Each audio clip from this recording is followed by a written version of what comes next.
Hola, tengan ustedes muy buena tarde. Vamos a comenzar nuestra prueba del día de hoy.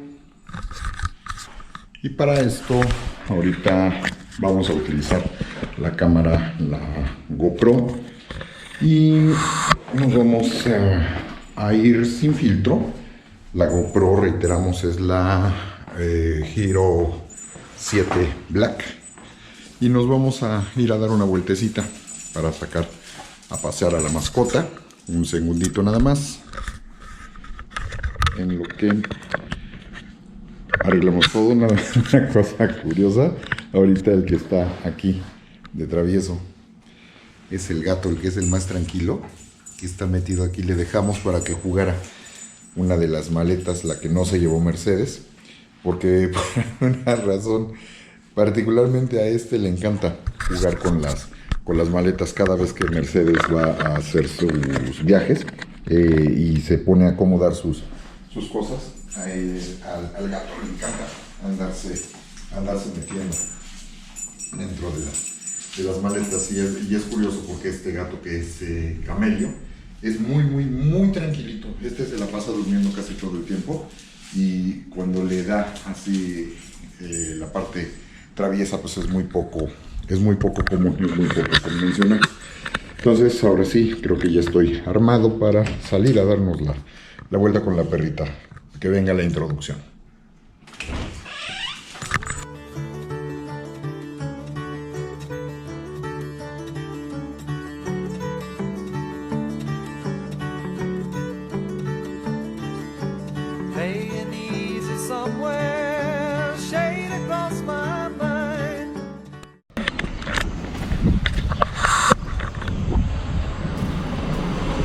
Pues muy bien, ahora sí, ya estamos acá afuera. Ahorita vengo utilizando el selfie stick, el que se puede extender para darnos la vuelta. Como es la GoPro, pues esta cámara no lleva ningún tipo de filtro.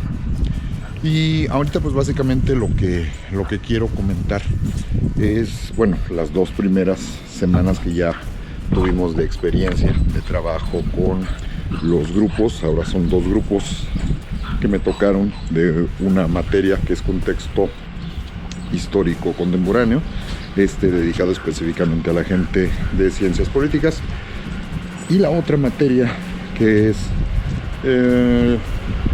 historia contemporánea de México, que está enfocado particularmente a la gente de relaciones internacionales. Todo ello, en este caso, en el marco de la licenciatura en la Universidad Iberoamericana. Es todavía hasta dentro de un mes que vamos a comenzar a trabajar en la otra institución universitaria en la que también laboramos, que en este caso es la Anáhuac, porque con ellos no estoy en licenciatura, sino en la parte correspondiente a los diplomados. Y allá el diplomado, el que me va a tocar este periodo que viene, va a comenzar hasta el 20 de septiembre. Entonces estamos a poquito menos de un mes para que iniciemos. Y allá la temática que nos va a tocar temporalmente es el equivalente a la de historia contemporánea de México, nada más que está dividida en una serie de segmentos y de espacios temporales distintos a los que manejamos en el caso de la Ibero. En el caso de la Anáhuac, estrictamente hablando, el desarrollo de la materia, que podríamos llamar en lo general historia de México, abarca prácticamente desde la conquista, o lo que llamamos conquista, hasta literalmente la llegada de Vicente Fox al poder, es decir, la llamada transición democrática. Pero obviamente el programa es tan extenso que, de hecho, originalmente este diplomado, que allá se llama Historia y Cultura de México, se daba en un periodo que abarcaba aproximadamente unas, creo que 36 sesiones o algo así, y estaba, bueno, programado para que se dieran una cierta cantidad de módulos, con incluso una cierta cantidad también de expositores. Lo malo es que todas esas sesiones, para abarcar tanto, pues implicaba literalmente dar una embarradita muy superficial, que bueno, pues si uno se lo toma muy por encima, pues qué fácil, ¿no? Es darlo lo más simple, lo más sencillo, es dar la explicación somera. Pero una de las cosas que a mí me ha quedado muy clara del desarrollo de mi profesión es el que pues yo no voy a llegar en el nivel en el que yo trabajo. Yo no voy a llegar a dar la historia de siempre, como siempre se da, para además terminar dándoles cosas que pues la mayoría de la gente ya conoce y ya sabe, ¿no? Sino darles las herramientas para que entiendan la historia como un proceso complejo, no es sencillo de entender, pero pues justamente para eso me van a tener a mí de asesor. Y pues ya sobre esos lineamientos, de hecho a mí me tocó dar por primera vez en la Anáhuac el diplomado cubriendo a otra persona. Yo ni siquiera trabajaba allí, y me mandaron llamar porque la persona que trabajaba, que era mi querida amiga Carmina Ramírez, pues ella por cuestiones profesionales y personales había decidido ya irse a trabajar y a vivir a España. Entonces, como no podía terminar la parte del diplomado que ella había iniciado, pues se quedaban sin profesora. Entonces ella, como de hecho era la costumbre, y también por eso nos llevábamos bastante bien. Nos llevamos porque ya recuperamos afortunadamente el contacto. Ella me recomendó, cuando le dijeron, pero es que yo no me puedo dar el lujo de perderte como maestra. Le digo, no, pero no te preocupes, porque yo tengo la persona adecuada para suplirme y como si no me hubiera ido, ¿no? Y así es como yo entré a trabajar allá para dar la parte correspondiente al proceso de independencia. Afortunadamente me fue muy bien. Se me solicitó que diera la parte siguiente, nada más que yo en aquella época tenía muchísima chamba, estaba sobresaturado, y el periodo de la independencia ya conseguida en adelante, el 50% del siglo XIX, pues no estaba dentro de mis prioridades y obviamente no lo tenía ni siquiera preparado, ¿no? Yo también desconocía una gran cantidad de cosas, de los detalles de 1821 hasta prácticamente la época de Benito Juárez, salvo lo muy superficial.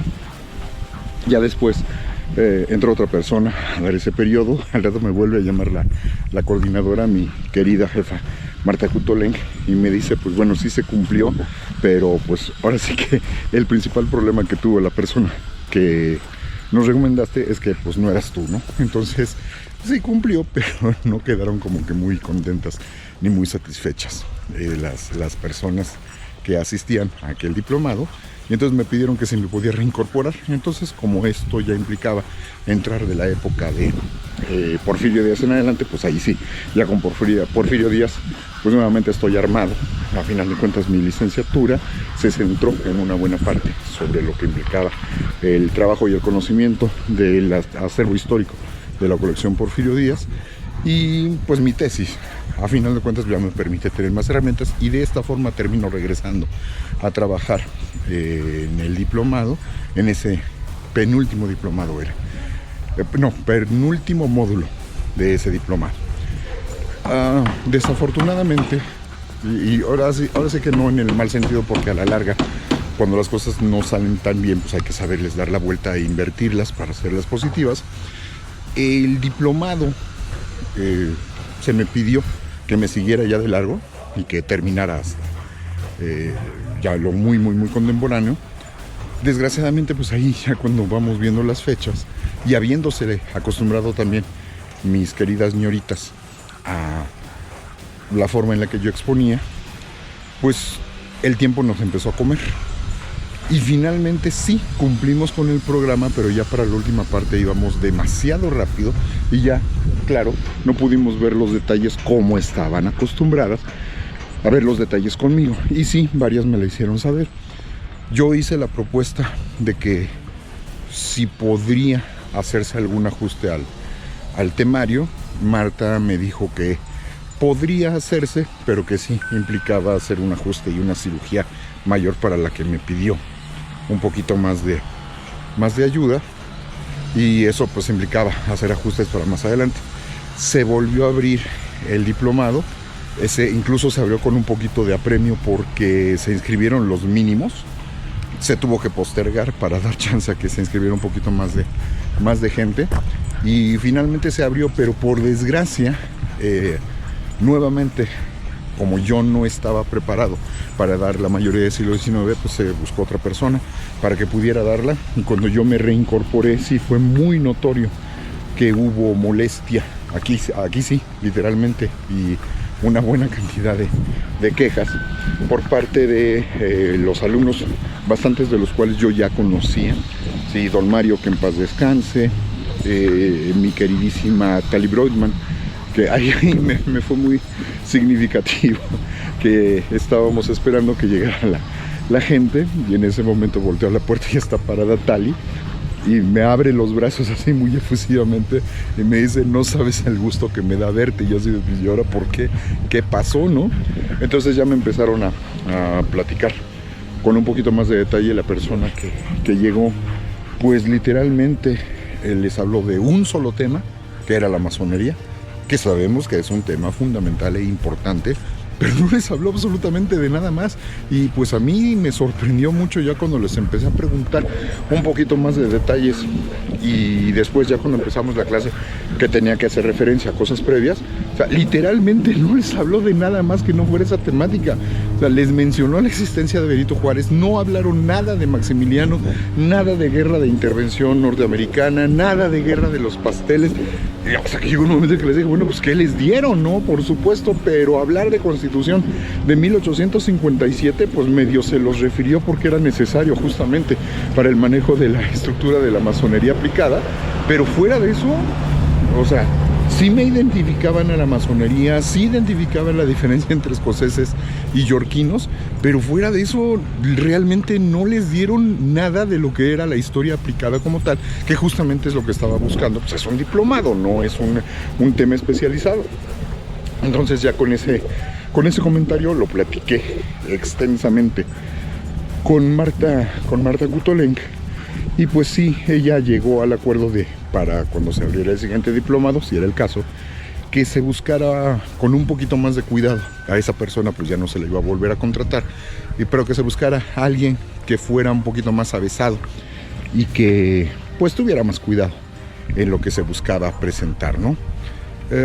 Se hizo posteriormente un nuevo intento, ya para cuando vino el siguiente periodo que se volvió a abrir ese diplomado, pero si bien se cubrió esencialmente lo que se solicitaba, pues sí nos dimos cuenta que ahí el problema no era lo que se les daba, sino el problema era cómo se les dio.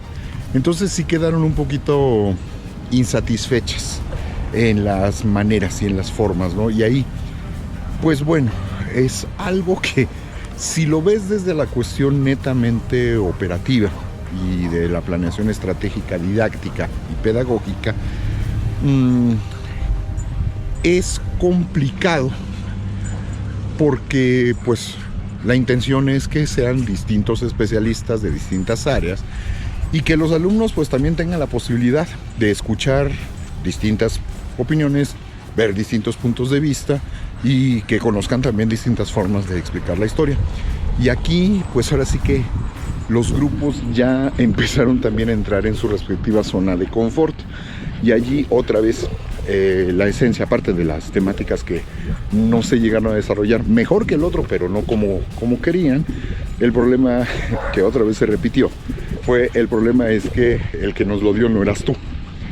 Entonces, sobre esos planteamientos, y ya siendo la segunda ocasión ya con un poquito más de conocimiento de causa, y la tercera ocasión en el proceso de trabajo, pues sí me llevó a sentarme con Marta, a dialogar con más cuidado y a platicar. Bueno, de entrada sí ya pudimos abarcar un poco más de la temática, pero tampoco acabó por ser suficiente. Entonces, ¿hay alguna manera en la que pudiéramos extender el proceso en el temario? Yo le llegué a hacer la propuesta de que se hiciera en 2 partes. Me dijo que sí era viable, que sí se podía, pero que a lo mejor pues implicaba tener que seguir un proceso más largo de rehacer el plan de estudios, y que, bueno, no el plan de estudios, sino el diplomado como tal, porque no es un curso completo. Entonces aquí sí me solicitó que yo le metiera un poquito más de mano y pues ya recibiendo un poquito más de autorización. Perdón, pero es que hay otro perrito que están sacando a pasear y mi perra se pone muy loca cuando ve otros perros. Pony no porque me enredas, no, perdón. Y entonces ya ahora sí que con la autorización yo me puse a calcularle los tiempos que ya estaba acostumbrado a manejar y le dije a Marta que a lo mejor lo ideal era dividir en cuatro el proceso de la historia de México. Ella me dijo que ya en bloques de 4 era un poquito más complicado, pero a lo mejor sí podía ser viable en bloques de 3. Entonces llegamos a ese acuerdo intermedio y me pidió que comenzara a hacer la planeación en bloques de 3 para la siguiente ocasión que se abriera el diplomado. Esto fue hace un par de años. Entonces, hace 2 años se abrió el diplomado, también en septiembre, que fue el de Historia y Cultura de México de la conquista a la independencia. Y ahí sí, nos dio el tiempo más que, no sobrado, pero sí bastante más cómodo, para que pudieran entender el proceso de cómo ya están acostumbrados a verlo y manejarlo. Además de que, pues, ya se invitó a la gente de los otros diplomados que había dado previamente y ahora sí que ya nos acercamos a los que son clientes y que ya buscan, además, qué otras cosas me pueden ofrecer y que participe yo directamente. Entonces se dio primera fase del diplomado, fue todo un éxito, nos fue muy bien, se incorporaron incluso algunas otras personas nuevas. Se abre la segunda parte, que en este caso ya fue de la postindependencia al porfiriato, que es el que acabamos de terminar ahora el mes de junio, si mal no recuerdo. Y dentro de 28 días vamos a iniciar el siguiente proceso, que ahora nos va a llevar a hablar igual, historia de México, pero de la revolución hasta la transición democrática. Y hay una gran expectativa, está ya el núcleo del grupo está bastante armado y bastante hecho, más la posible suma de algunos otros alumnos del otro diplomado, el de los viernes. Este diplomado yo lo doy los martes. Los de los viernes también hay varios que se están animando y aquí pues sí nos va a implicar un problemita porque pues ahora a ver dónde caben, porque ya el cupo raro en lo que estamos acostumbrados a manejar se sobrepasaría y por bastante. Entonces pues ya incluso llegamos al acuerdo de que también al grupo de los viernes se les va a ofrecer completo, nada más las que les interese y tengan chance y tiempo de llevarlo en viernes, pues invitadas desde los viernes, y las otras pues nada más que ahora sí que terminen su respectivo diplomado. Ahorita van a iniciar uno de Japón, de historia de Japón concretamente, y para el mes de febrero yo comienzo desde Conquista, pero ya en el grupo de los martes.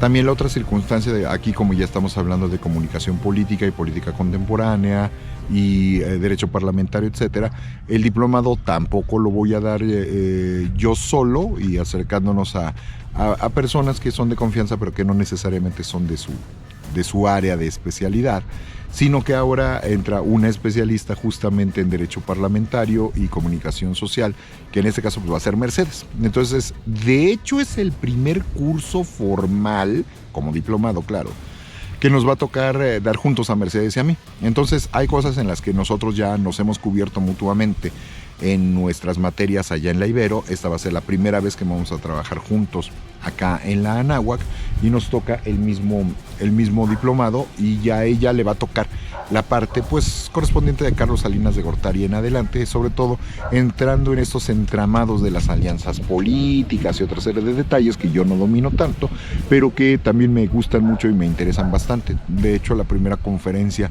a la que yo la acompañé, ella me pidió que si la podía ayudar con lo del contexto histórico para un curso que se dio justamente sobre el manejo de los medios para, en este caso, la Cámara de Diputados. Y pues ahí fue la primera vez donde nos compenetramos muy bien para que yo le armara la parte del contexto y ella explicara los detalles del funcionamiento a nivel mediático. Entonces nos entendimos muy bien, pero no tuvimos la oportunidad de volver a dar un curso, que en ese caso lo dio ella, pero ya el armado y la construcción interna lo hicimos entre los dos.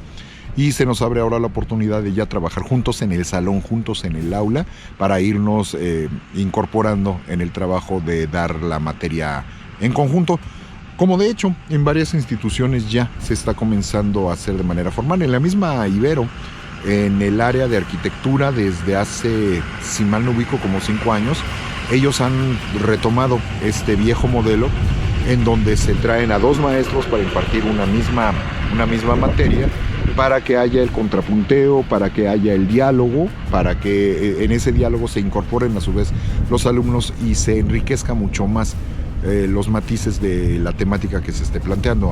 Entonces a Mercedes y a mí va a ser la primera vez que nos va a tocar ejercerlo y esperemos que sea una muy buena experiencia, a sabiendas además de que es un grupo de gente ya más que conocida desde hace un buen rato. Echábamos cuentas y que andamos alrededor de los 4, si no es que 5 años que ya hemos estado juntos en distintos diplomados con la mayor parte de la gente de este grupo de los viernes.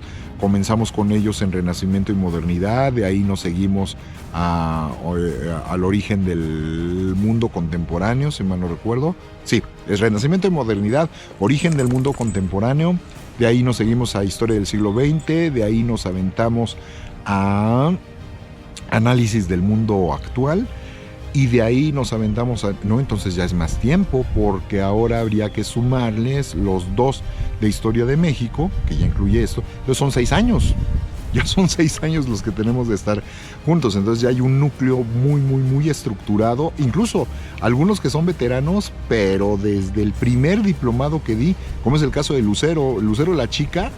Ella lleva, si mal no recuerdo, según las cuentas que ella misma me hacía, creo que este fue el que terminó, fue el curso número 11, el diplomado número 11 que ya llevó conmigo, ¿no?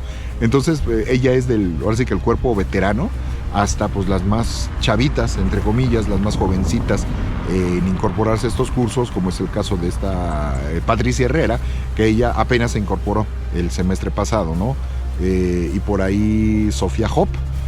Sofía también apenas la acabo de conocer el semestre pasado en el grupo de los martes, e incluso llegó tarde, ella no comenzó el diplomado desde el inicio. Entonces ella pues sí se sorprendió bastante de que había muchas cosas que no comprendía muy bien o no entendía, pero era básicamente porque no lo había tomado desde el principio. Entonces pues sí le costó un poquito más de trabajo, e incluso estuvo yendo a algunas de las últimas clases del grupo de México, a pesar de que ella no se había incorporado. Pero dice, ahorita tengo el tiempo porque no sé si yo vaya a poder llevar como quisiera los diplomados del viernes, porque se le dificulta un poquito más los viernes, ¿no? Entonces ya tenemos armada esta parte. Ahorita hay que hacer algunos de los ajustes del nuevo material que he ido encontrando, algunos otros nuevos videos muy interesantes, material documental que también se ha ido incorporando con base en lo que sabemos que ha estado pasando históricamente hablando en este periodo de casi ya 9 meses que tenemos del nuevo gobierno que rige al país y que ha desatado toda una serie de polémica respecto a la forma en la que se acostumbra a ver la historia, ¿no? Y que, pues bueno, desde la perspectiva netamente historiográfica, no está aportando absolutamente nada nuevo. Son los mismos personajes, son las mismas historias en su esencia, nada más que pues vistas de un ángulo un poquito, entre comillas. La perspectiva pretende ser más liberal, pero a final de cuentas termina convirtiéndose en una visión más que conservadora y moralista, parte que pues desde la perspectiva del derecho no es exactamente lo que el liberalismo está buscando. Pero en fin, es parte de lo que nos ha obligado a tener que buscar nueva información que nos complemente mucho mejor las cosas.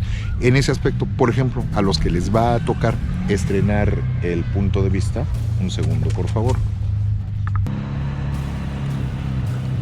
a los del grupo de Historia Contemporánea de México, a ellos les va a tocar que ahora incorpore por primera vez una temática que solo mencionábamos como algo importante, pero que ahora, ante un comentario justamente de Andrés Manuel López Obrador de que España debía de pedirle disculpas a México por la conquista, y los comentarios de la senadora Jesusa, la tengo tan atravesada que ahorita hasta el apellido se me va, Jesusa Rodríguez, con respecto a que cada vez que nos echamos un taco de carnitas estamos conmemorando la caída de México Tenochtitlan, ¿no? Cosa que pues a los que medianamente conocemos algo de historia, que sí hemos leído, y no solo hemos leído, sino sí somos capaces de entender y explicar lo que representan los documentos antiguos, pues nos ofende y nos molesta mucho más la forma en la que pretenden manipular a la opinión popular y eso no se vale. Entonces tenemos que hacer algo y nuestra trinchera es justamente el aula.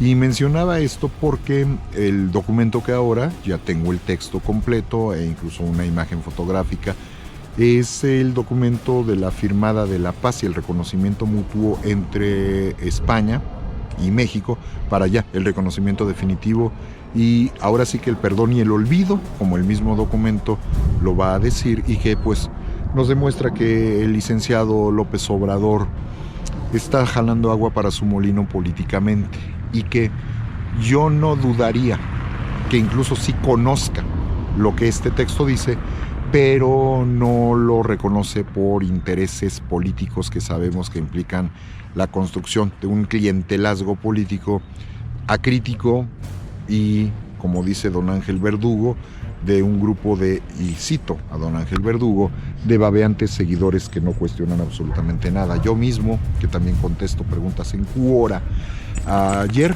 justamente recibí un comentario sobre un comentario que no era mío, yo solo complementé algo que alguien había dicho con respecto a esto de que si España debía de pedirle perdón a México. Yo aplaudí el comentario y puse que buen sarcasmo se había construido. Pues me mandaron un mensaje a mí directamente acusándome de ser un ignorante, así, literal.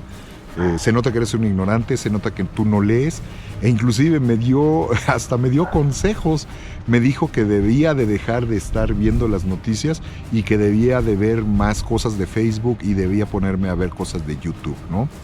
Entonces, pues no le contesté en el mismo tono, no iba a entrar en una polémica con gente que además pone un nombre que yo no sé si es verdadero, no pone fotografía, no pone sus datos de dónde es, no pone su edad, no pone su profesión, sino anónimamente, como siempre, aventar la piedra y esconder la mano, cuando yo sí tengo puestos todos mis datos en ese plano. Entonces simple y sencillamente le contesté que como me ofendió, pues ni modo, lo iba a tener que reportar y que pues le deseaba que ojalá que no le doliera mucho cuando reconociera sus errores a futuro, cuando la historia lo terminara, la realidad lo terminara alcanzando. Entonces es muy común y eso es lo que he escuchado con muchos de mis compañeros y amigos que de repente se encuentran con estos trolls. Hay que recordar que cuando hablamos de trolls pueden ser respuestas automáticas cuando se menciona el nombre de ciertos líderes de todo tipo, no nada más en el caso del gobierno de México, y que cuando el comentario no es positivo inmediatamente se van, pero nubes de seguidores ciegos a molestar y a inundar de tal manera la cuenta de la persona que hizo el comentario que le obligan a cerrar la cuenta o tener que disminuirle a los comentarios que está haciendo. En el caso de los trolls pueden ser tanto troles automáticos como troles de personas que lo están haciendo y que nada más le llega la alerta e inmediatamente ellos meten sus comentarios. A diferencia de los bots, los bots la gran mayoría son en automático cuando viene el mismo tipo de circunstancias, aunque de repente también puede haber algunos que lo hagan de manera real escribiendo desde sus propias cuentas. Entonces, sobre esta experiencia, pues bueno, ahorita el otro ejemplo lo tenemos con lo que acaba de pasar la semana anterior de la manifestación de las mujeres que protestaron porque no se resuelven los casos de los feminicidios, que vino esta manifestación multitudinaria polémica, donde se radicalizaron los puntos de vista, donde se entiende que hay cierto nivel de molestia, pero ya un poco más allá de lo que estamos acostumbrados a ver, pero la parte de la vandalización de algunas estaciones del Metrobús y particularmente el pintarrajeo que se hizo sobre la base del monumento a la independencia. Aquí quiero recomendar un artículo que escribió mi compañera de profesión, Sara Gabriela Vaz, un extraordinario análisis que hace respecto a ella, lo ve como historiadora del arte, lo pregunté también con mi socio, historiador del arte, Luis González, y ellos desde esa perspectiva están molestos, están irritados, están indignados por lo que obviamente su profesión les permite saber y conocer. Pero Sara Gabriela además tiene la circunstancia de que, pues, siendo mujer, puede entender algunas cosas de lo que se pretende con los lineamientos dictados por este movimiento, pero decía, a final de cuentas, sí soy mujer y las puedo entender que tengo que estar de su lado, pero yo también hay cosas que no necesariamente comparto o yo no tendría el valor para hacerlo de esa manera. Entonces, es bien interesante cuando uno se pone a revisar en ese sentido. Y a final de cuentas, yo me acuerdo que hace algunos años, mi queridísima mentora, mi queridísima maestra, Guadalupe Jiménez Codinach, publicó un librito pequeño, que es la historia del himno nacional mexicano. Y ahora sí que en la sección de preguntas, ella respondía una serie de planteamientos, porque de repente, y esto es cíclico, llegan a aparecer personas que llegan a decir que por qué seguimos cantando un himno de tiempos de guerra y que es completamente anacrónico y que deberíamos de cambiarlo por uno que se inclinara más por la paz y la armonía. Y lo chistoso fue que varios de los comentarios que aparecieron en las redes sociales e incluso dentro de la misma manifestación femenina llegaron a decir en uno de los párrafos que no suelen ser conocidos y que no suelen ser cantados, nosotros cantamos nada más 2 de las 10 estrofas que componen el himno nacional mexicano. Hay una parte en la que se refiere que cuando las cosas están saliendo mal, pues ni es necesario que se caigan todos los edificios, que se destruyan todos los monumentos, cuando haya que buscar el balance y el equilibrio, cuando la ley y la justicia ya no se están cumpliendo. Y entonces esto me recordó mucho el planteamiento que hacía Lupita Jiménez, que decía, es que ¿por qué se quejan de que es un himno que no tiene que ver con nosotros, que no tiene sentido, que incita a la violencia? Y cuando llegan tiempos como estos, entiendes cuál es la lógica y el sentido, y te das cuenta de que el sentido no lo dan las cosas, el sentido lo dan las personas. Y el encontrarle ahora nuevamente este sentido, híjole, algunas personas, muchos de nosotros, de los que estamos a favor de llegar a acuerdos a través del diálogo, decimos que se tiene que hacer hasta lo imposible por llegar a acuerdos pacíficos. Pero cuando pasan cosas en donde tanto el sistema judicial como las bases legales, como el sistema del Poder Ejecutivo, no están cumpliendo con su parte, pues las manifestaciones de inconformidad van subiendo de tono, sobre todo si no se les hace caso. Por ahí hubo un caso muy notorio de una jovencita que en alguna manifestación que buscaba expresarse culturalmente protestando, no sé si fue en la UNAM misma, si me equivoco discúlpenme, pero sí fue muy notorio cuando esta joven en esta manifestación se pone a bailar así en medio de la como placita en la que estaban reunidos, y al mismo tiempo se iba gritando, ¿no?, la desesperación de que cuántos feminicidios se están cometiendo y la autoridad no resuelve absolutamente nada, ni la de ahorita ni la de sexenios anteriores. Y lo que sí fue muy notorio es cómo pues literalmente la gente se le fue encima, se burlaron de su cuerpo, se burlaron de que cómo es posible que se manifieste de esa manera.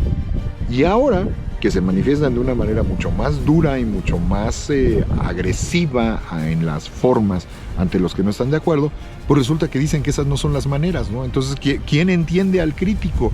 Al crítico que además no se ve afectado, porque también han salido comentarios, y yo he escuchado varios en la Ibero, tanto de hombres como mujeres, porque el feminismo no es privativo nada más de las mujeres asumidas en su género como straight, sino esto abarca a todos, absolutamente a todos, y aquí nos tenemos que olvidar del uso exclusivo de la perspectiva de género y de sexo. Estamos hablando de seres humanos, estamos hablando de personas, y como personas, estadísticamente, pues estamos al parejo. Sí, hay una criminalidad altísima que está permitiendo que se maten a las mujeres y se resuelvan creo que 3 de cada 100 casos, en el caso de los hombres, pues también la criminalidad está de una forma increíblemente alta de casos sin resolver y o sin denunciar.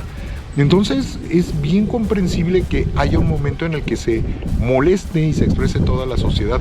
Y esto pues nos ha llevado a los extremos en donde hasta en redes sociales vemos cómo se manifiestan los padres de familia de criminales que fueron abatidos infraganti por asaltar o por robar, y que van y se azotan. Lo puede uno entender, pero también entender que estaban cometiendo un crimen y que lo que pasó fue consecuencia de lo que hicieron. Y el caso muy famoso de uno de estos que la mamá llorando y azotándose, que déjenme ver a mi bebé y cómo es posible, asesinos. Y como un mes después terminan deteniendo al papá, que también clamaba justicia, y lo clamaron porque estaba haciendo uso de violencia junto con su otro hijo, ¿no? Estamos ya en esa paradoja de un mundo de algo que me recuerda a mí una película de 1997 que se llama El abogado del diablo, la que es con Al Pacino y Keanu Reeves, en donde el diablo, cuando ya se manifiesta y revela sus intenciones, pues él, a final de cuentas, dirige un bufete jurídico en donde la intención es pues agarrarse del mejor de los abogados, que pues termina siendo su hijo, y que a través de él lo que están buscando es que se termine de pudrir por completo el sistema judicial, en donde los criminales sean acusados y se les vaya soltando uno a uno, a uno, a uno. Y lo que nos encontramos ahora es que no hay denuncias, y cuando se denuncia, al poco tiempo ya están otra vez afuera. Entonces, sí son cosas que te ponen a pensar, y a pensar en la grave situación que nosotros estamos viviendo ahora. Por supuesto que no quisiéramos que hubiera este tipo de manifestaciones con violencia, pero también somos conscientes de que hubo gente infiltrada, tanto hombres como mujeres, ¿eh? Hubo gente infiltrada dentro del movimiento que, si uno le escarba, lo que buscan es darle la impresión a la opinión pública que no cuestiona, que es acrítica y que no ve más allá de lo evidente, para echarle la culpa a aquellas que sí están luchando de una manera legítima porque se cumpla la función que el Estado, en toda su extensión, debe de cubrir y debe de cumplir. Entonces, a lo mejor puedo yo no estar de acuerdo con las manifestaciones de violencia y la agresión física a los monumentos que representan tanto dentro de nuestro proceso histórico, pero también me queda muy claro que tienen su derecho a enojarse y tienen su derecho a molestarse, y que si la autoridad no las quiere escuchar por la buena, si la autoridad no las quiere escuchar culturalmente ni legalmente, pues llega un momento en el que me van a tener que escuchar y voy a tener que hacer esto. Pero esto tiene otra serie de consecuencias que tanto las autoridades como nosotros, como ellas mismas, también tienen que entender. Como historiador, a mí me toca ser observador y analista. No debo de tratar de enjuiciarlas, y créanme que cuesta muchísimo, muchísimo trabajo. Y sí estoy entendiendo por qué se enojan, porque yo también estoy enojado y porque yo también estoy molesto, y algo se tiene que hacer. Y aquí, justamente el día de hoy es 22 de agosto, el señor presidente Andrés Manuel López Obrador, en su conferencia mañanera, y esto lo pueden checar en los periódicos, no me lo estoy inventando yo, acaba de decir que ya no va a estar acusando a administraciones anteriores de lo que está pasando, que esta ya es responsabilidad de este gobierno. Porque recordemos que durante los meses anteriores, las mismas autoridades encabezadas por él mismo se la pasaban echándole la culpa a los regímenes anteriores, diciendo: nos dejaron hecho un cochinero. Ok, pero la gente no capta, la gente no ve que esto se esté corrigiendo. Sí, cambió el sistema, pero no está resolviendo absolutamente nada. Y por eso el encono, y por eso la molestia. Y más molestia cuando escuchamos comentarios de gente de la autoridad que nos dice que el pueblo está contento, que el pueblo está feliz, feliz, feliz. Y algunos de, pues ya sabemos, de los intelectuales, que intelectuales siempre ha habido del lado del poder, y que se han sabido posicionar desde hace muchos sexenios para lograr sobrevivir, y si quieren no ganar dinero, pero sí mantenerse como supuestamente críticos, pero siempre doblados ante las rodillas del sistema dominante, que llegan a plantear, como el caso de una conocida escritora, muy conocida, por un libro que se llama La Noche de Tlatelolco, que también en una conferencia mañanera, en una catarsis aplaudida pero hasta el desvelo, llegó a hablar con su mamá en el cielo, diciéndole que ahora sí México ya había cambiado y que ya la sociedad ahora sí estaba contenta y feliz. Ya saben a quién me refiero, Elena Poniatowska. Y esta señora, que nada más es cuestión de recordar cómo ella también estuvo incorporada al modelo y al sistema, como muchos otros. Ahí están las fotos que no nos permiten mentir, cuando se reunía con gente como Carlos Salinas de Gortari, del cual se supone que es gran enemigo Andrés Manuel, y que a final de cuentas ella, cuando hace referencia a lo que ocurrió ahora con la manifestación de estas jóvenes mujeres, y no tan jóvenes mujeres, y de las desaparecidas y de las muertas, gracias, resulta que dice que las mujeres y que la parte femenina nunca ha estado relacionada con situaciones de violencia. Y pues bueno, los que conocemos la historia, le preguntaríamos: ¿y qué opina entonces de las famosas furias de la Revolución Francesa? Estas las pescaderas que le entraron a los trancazos cuando ya el pueblo se levantó en contra del rey. Le preguntaría de las, ya que hablamos de historia de México, ¿y qué onda con las Adelitas? ¿Sí? ¿Y qué onda con las Adelitas? Y, por supuesto, también el caso de lo que representaron las sufragettes, las famosas sufragistas que lucharon cuando no se les quiso hacer caso, haciendo uso de violencia incluso extrema, por el tipo de respuesta que recibían por parte de una autoridad que las consideraba inferiores, que las consideraba incapaces, que las consideraba menores de edad. No me lo estoy inventando. Así era como funcionaba, así era como se veía a las mujeres a finales del siglo XIX y principios del siglo XX. Entonces, cuando uno ve este tipo de comentarios de las autoridades y de los que se dedican a hacer vanagloria de lo que las autoridades están consiguiendo, pues uno se molesta y uno se irrita. Entonces, yo no soy nadie para decirles a las mujeres que se manifestaron de esa manera que están total y absolutamente mal. No comparto las formas, pero sí entiendo por qué y cómo lo están haciendo. Y pues ni modo, hay que entender lo que esto representa y hay que explicar por qué está pasando y por qué está ocurriendo, porque esa es nuestra función. Y lo único que yo quiero recordar es que a muchos nos puede irritar, a muchos nos puede molestar la forma en la que dejaron el ángel de la independencia, pero ahorita hubo una cosa que también llamó la atención. El propio gobierno de la doctora Claudia Sheinbaum se manifestó cuando estaba en campaña para la resolución de todas estas broncas y todos estos problemas de los feminicidios no resueltos, cuando su propia delegación, cuando ella fue alcaldesa, su propia delegada, porque todavía no cambió el modelo, era el de que tenía de los índices más altos de delincuencia, sigue estando así, y ella se aventó el comentario, y nuevamente lo podemos checar en las noticias, se aventó el comentario de decir que pues ella desconocía que estaban tan altos esos números allá en su delegación. También el hecho de que ahora ya como titular se reúne con algunas de las representantes de este movimiento y les asegura que no va a haber ninguna detención por los actos de vandalismo, pero nos enteramos días después que hay un par de detenidos por otra circunstancia completamente diferente, por andar vandalizando y grafiteando monumentos en el centro histórico, y ahí es en donde uno dice, a ver, espérame tantito, ¿por qué a ellos sí se les detiene por lo mismo que a aquellas no? Para que nos demos cuenta de cómo se manejan políticamente las cosas. Y lo chistoso es que sí se les detiene por actos de vandalizar y pintarrajear a estos hombres, son dos los que lo hicieron en el centro histórico, pero detenidos prácticamente no hay en los asuntos de las violaciones, asesinatos y propiamente feminicidios que tenemos también en nuestro país. ¿Por qué a los grafiteros sí y por qué a los violadores no?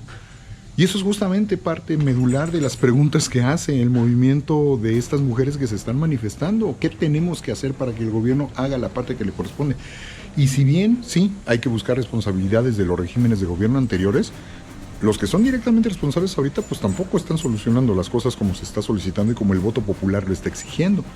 Son 30 millones de personas las que votaron por la mayoría de estos representantes de régimen, pues ya se les está olvidando que esos 30 millones también tienen familiares mujeres, o 120 millones del sexo y del género abierto, que nos lleva a que no hablamos ni de sexos ni de preferencias, hablamos de seres humanos, hablamos de personas, y las autoridades están para que se cumpla y se haga cumplir lo que en nuestro caso nuestra Carta Magna dice. Pero cuando nos encontramos con que hay un representante principal de gobierno que cuando le toca recibir, y nuevamente no estoy mintiendo, vean lo que los periódicos nos están mostrando, y aquí nada de medios fifís, nosotros lo vemos en las ceremonias formales en donde se marca que el representante del Poder Ejecutivo tiene que usar la banda presidencial, por ejemplo, para cuando se tiene que recibir a los nuevos diplomáticos extranjeros, cuando se les entregan sus cartas credenciales de presentación, formalmente es protocolo, eso es por ley, no es por gusto. Se les tiene que recibir con banda presidencial, no lo hizo. Se está anunciando, y hay que ver qué tan cierto es esto, que ahora que le toque dar su informe presidencial, también es por protocolo, se tiene que poner la banda presidencial. Ya se anda rumorando por allí, vamos a ver qué tan cierto es, que no la va a usar. ¿Qué podemos esperar entonces de un régimen de gobierno que cuando le conviene la ley le funciona bastante y cuando no le conviene no se está aplicando? Y eso es extensivo desde arriba hasta abajo. Por ahí él mismo llegó a decir que las escaleras se barren de arriba para abajo. Nada más que también hizo el planteamiento de que si la autoridad de hasta arriba no es corrupta, en automático va a desaparecer la corrupción por todos lados. Una cosa es ser idealista y otra cosa es ser otra palabra. Y pues desgraciadamente los hechos nos están alejando del punto del idealismo y nos están llevando a un punto exageradamente peligroso de lo que puede llegar a pasar y ocurrir. Nuevamente hablando de historia, y con esos 2 puntos cierro. Si hubo un idealista dentro de la política en México que pagó con la cárcel en su momento la persecución de estos ideales y finalmente llegó a ser presidente de la República, pues fue Madero. Nada más que Madero cometió una serie de errores primordialmente por falta de capacidad, por falta de contactos adecuados, por el oportunismo también de la gente que lo rodeó, entre ellos Venustiano Carranza. No es lo que digo yo, la historia, y lo veremos en el curso, nos lo va a permitir ver con cuidado. Y en 15 meses, él no solo termina perdiendo el poder por el golpe de Estado, sino que le termina reconociendo al cónsul de Cuba, que supuestamente le iba a ayudar a poder salir, pero ya no permitieron que esto ocurriera. Él mismo reconoció que cometió una gran cantidad de errores y que si podía tener la oportunidad de volver a gobernar, ya no se rodearía de gente que fuera medias tintas. Híjole, ese comentario es duro y es grave por parte de Francisco Madero. Y el otro punto, en este caso hablando de la Revolución Francesa, nosotros nos quedamos con la idea de que se establece la República a partir del inicio del levantamiento. No se establece inmediatamente, hay una serie de transiciones, no se quita al monarca de manera inmediata, y las consecuencias que se van a dejar venir para los siguientes prácticamente 25 años, 30 años, pues llevó a que se constituyera como un imperio, el imperio napoleónico, y las consecuencias que esto trajo a la larga para Francia, que le llevaron a que se constituyera como nuevamente una monarquía, ya no igual que antes, pero no en el sentido de una república como nosotros lo entendemos. ¿Por qué? Porque los niveles de violencia a los que se llegó y de extremismo a los que se acabó abordando el mismo movimiento que tumbó la monarquía, pues llevó a la famosa época del terror, y dentro del terror al dichoso gran terror, en donde cualquier persona era sospechosa de ir en contra del republicanismo y automáticamente la guillotina llegaba a hacer su labor y su trabajo. Pero ¿en cuántas personas allí se arrepintieron de lo que había representado los cambios provocados por la República y lo pagaron en carne propia? Ese es en el caso de Francia. Esos extremos fueron los que llevaron a que Miguel Hidalgo, y nuevamente revisemos la historia, pero de a de veras, Miguel Hidalgo, durante su entrecomillado grito, cuando va haciendo las convocatorias en otros lugares, insiste mucho en viva Fernando VII, viva la religión católica, viva Nuestra Señora Santa María de Guadalupe, muera el mal gobierno y que muera este gobierno afrancesado. ¿Por qué creen que dice eso? ¿Qué es lo que entendían en aquel momento de lo que había representado la Revolución Francesa? Y eso es parte de lo que tenemos que entender. Pero lo chistoso de este asunto es que a él le va a terminar tocando llevar a la práctica una serie de circunstancias que, cuando llegaron, para poder obtener los recursos para que le siguiera tanta gente, llegaron a la ciudad de Guanajuato, y él, desobedeciendo los planteamientos que había hecho el verdadero organizador de ese movimiento, que era Ignacio Allende, permite el saqueo de la ciudad, y dentro de ese saqueo se permitió que se atacara a la Alhóndiga de Granaditas, donde estaban ocultos la mayoría de los españoles que vivían en esta ciudad, y el resultado fue una masacre espantosa que fue reprobada por el propio Hidalgo, que fue reprobada por el propio Allende, que se terminó molestando muchísimo más con el propio Hidalgo. Pero lo más importante, muchos de los que estuvieron de acuerdo en que hubiera una manifestación de la inconformidad, porque una gran cantidad de la población, y eso incluía también a muchos españoles, en contra de lo que la autoridad estaba haciendo de un gobierno que se consideraba ilegítimo, estaban de acuerdo en que había que hacer algo. Pero después del saqueo de la ciudad de Guanajuato y después de la masacre de la Alhóndiga de Granaditas, muchos dijeron, estoy de acuerdo, pero así no. Y a esos niveles no solo no lo seguimos, sino que estamos en contra de ese tipo de manifestaciones. Por si nos vuelve a sonar conocido, ¿verdad? Y acorde a lo que muchos especialistas dicen, entre ellos mi querida maestra Lupita Jiménez, el que se haya dado esa circunstancia extremosa con lo de la masacre de la Alhóndiga de Granaditas, para muchos especialistas esto retrasó por lo menos 10 años la consecución de los objetivos de la independencia. Es para pensar. Y entendiendo que las tres transformaciones, y esto no lo vayan a olvidar nunca, las tres transformaciones a los que tanto nos hacen referencia ahora: independencia, 10 años de guerra. ¿Y para qué les digo cómo quedó la política y cómo quedó la economía? Reforma, mal planteado, porque esto comienza con la llamada Revolución de Ayutla, que deriva en la creación de la Constitución de 1857, que termina derivando en la Guerra de Reforma. No lo digo yo, esto lo dice Pedro Salmerón, uno de los asesores justamente de Andrés Manuel López Obrador, y nuevamente hay que ponerse a leer. Esa guerra, en esa parte, en esa fase, dura 3 años y fue una guerra civil, a la que luego le puedes agregar los conflictos que se van a dar con la llegada de los españoles, que es otro, perdón, no de los españoles, de los franceses, la famosa intervención francesa y el imperio de Maximiliano de Habsburgo. Esa, por lo menos la Guerra de Reforma, va a durar 3 años y no se solucionó en cuanto termine esa guerra. ¿Para qué les digo cómo quedaron las finanzas y cómo estuvo la política? Y la otra, que es la revolución. Una revolución cuya fase armada, por lo menos lo que nosotros reconocemos, pues también duró 10 años. ¿Y cómo quedó el país, política, económica, socialmente? Señores, las 3 primeras transformaciones sí implicaron un cambio muy doloroso, fueron partos de la nación como nosotros la conocemos, pero como no somos analíticos ni críticos, no nos damos cuenta y, lo peor, nos creemos lo que de repente las autoridades contemporáneas interpretan. Fueron movimientos que, sumados sus partes armadas reconocidas, sin entrar en detalles, nos van a dejar un proceso de guerra de por lo menos 23 años, sin entrar en detalles. Muertos, híjole, ¿para qué le sumamos?